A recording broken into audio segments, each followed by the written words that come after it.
Tiba-tiba ada sosok demit yang menyeramkan bergerak di sebelahnya. Hal ini. Halo teman-teman, balik lagi bersama aku Arman Cahyadi di Malam Horor.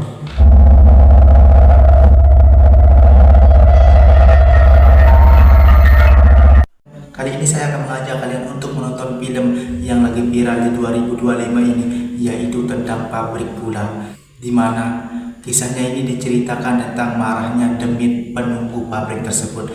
Bagaimana cerita selengkapnya? Langsung saja kita bahas di Malam Horor.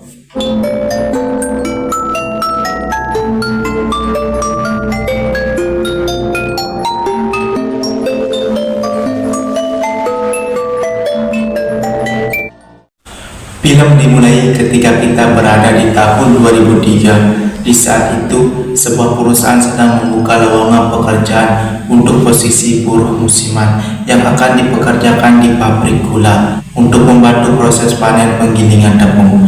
Di pagi itu, sekelompok orang yang menjadi buruh musiman akan diberangkatkan ke pabrik gula menggunakan mobil truk. Mereka adalah Padli, Endah, Renki, dan Dwi. Dan ada sepasang kekasih bernama Hendra dan Wati. Perjalanan menuju pabrik gula tersebut cukup jauh, jadi di sepanjang perjalanan mereka saling berkenalan dengan yang lainnya. Diketahui Hendra dan Wati akan segera menikah, namun Hendra masih kekurangan biaya untuk melamar Wati. Oleh karena itulah dia menjadi buruh musiman, berharap nanti bisa mencukupi biaya untuk melamar Wati. Nah, di sini juga ingin membantu Hendra. Oleh karena itulah dia juga ikut menjadi buruh musiman. Beberapa jam kemudian tibalah mereka di pabrik gula tersebut. Karena kondisinya sudah menunjukkan sore hari, lalu mereka yang baru datang langsung dibagi ke loji yang sudah ditentukan. Diketahui pabrik gula ini merupakan peninggalan Belanda. Ada banyak cerita misteri dari warga lokal tersebut bahwa di tempat ini ada tempat yang dikeramatkan dan semua yang dilarang untuk memasuki area tersebut. Oleh karena itulah di pabrik gula ini memiliki peraturan-peraturan yang sangat ketat untuk para buruh yang bekerja di sana, dan mereka tidak boleh melanggar peraturan yang sudah diberikan. Di malam pertama mereka tinggal di kawasan pabrik, terdengar suara peluit panjang yang menandakan waktu sudah menunjukkan jam 9. Para buruh dilarang untuk keluar dari loji. Endah pun penasaran dengan suara itu, lalu dia melihat suasana di luar loji yang terlihat sangat sepi, tidak ada satu orang yang keluar. Di sisi lain, Padil mulai diganggu oleh demit penunggu pabrik. Hal itu terjadi ketika dia akan menunaikan sholat. Tiba-tiba demit itu muncul di depannya dan seketika itu hilang. Malam pun semakin larut, semua buruh sudah beristirahat. Di saat itu, Endah terbangun dari tidurnya dan dia mengambil air minum di dapur. Namun tiba-tiba dia merasa seperti ada orang yang lewat. Mengira kalau itu salah satu temannya, ia pun mencari tahu hingga dia melihat kunci yang bergoyang, yang mengartikan ada seseorang yang baru saja keluar dari loji. Endah pun yang belum mengetahui peraturan dilarang keluar di jam malam, ia pun nekat keluar untuk mencari tahu siapa yang baru saja keluar dari situ. Dan tak berapa jauh langkah terlihat sosok yang berjalan ke arah sebuah gudang di area pabrik tersebut. Kemudian Endah terus mengikuti hingga ia sampai tepat depan gudang itu.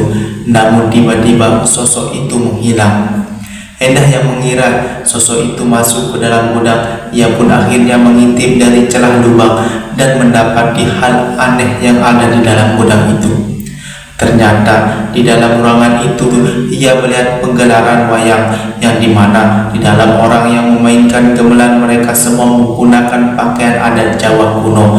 Dalam keadaan ini sejenak Endah terdiam dan bertanya di pikirannya, kenapa ada penggelaran wayang diadakan di ruang tertutup? Namun tiba-tiba suara gamelan itu berhenti dan semua orang yang berada di dalam gudang tersebut menatap Endah, yang seketika itu membuat Endah ketakutan dan terjatuh. Setelah itu Endah langsung pergi dari sana, tapi tanpa ia sadari kalau di saat itu ada sosok makhluk hitam sebesar yang sedang memperhatikan dirinya. Keesokan harinya, semua buruh dikumpulkan dan diberi arahan oleh Bu Marni yang merupakan manajer pabrik. Bu Marni kemudian memperkenalkan beberapa petugas, di antaranya ada 2 orang satpam bernama Pak Rano dan Pak Karno. Lalu ada Mbah Samin dan beberapa mandor yang akan mengawasi pekerjaan mereka. Setelah itu, Bu Marni memberitahu peraturan yang ada di pabrik, terutama peraturan jam malam, yang dimana jika mendengar kentungan yang berbunyi setelah maghrib, itu tandanya jam kuning, yang artinya semua buruh harus sudah masuk ke dalam lojinya masing-masing. Kemudian jika mendengar suara peluit pabrik yang berbunyi jam 9 malam, itu artinya jam merah, yang dimana seluruh buruh pabrik dilarang keras untuk keluar dari loji, dan semua peraturan itu tidak boleh dilanggar oleh siapapun. Setelah memberikan arahan, semua buruh pun diarahkan ke arah mandor masing-masing, sedangkan Endah diminta Bu Marni untuk bekerja di dalam ruangannya. Di hari pertama, mereka bekerja terlihat bersemangat dan mereka bekerja sesuai tugasnya masing-masing. Pria-pria pemanen tebu, sedangkan wanita mengurusi dokumen-dokumen pabrik. Waktu jam istirahat, Dewi dan Prenti menceritakan ke teman-temannya tentang sejarah pabrik gula ini.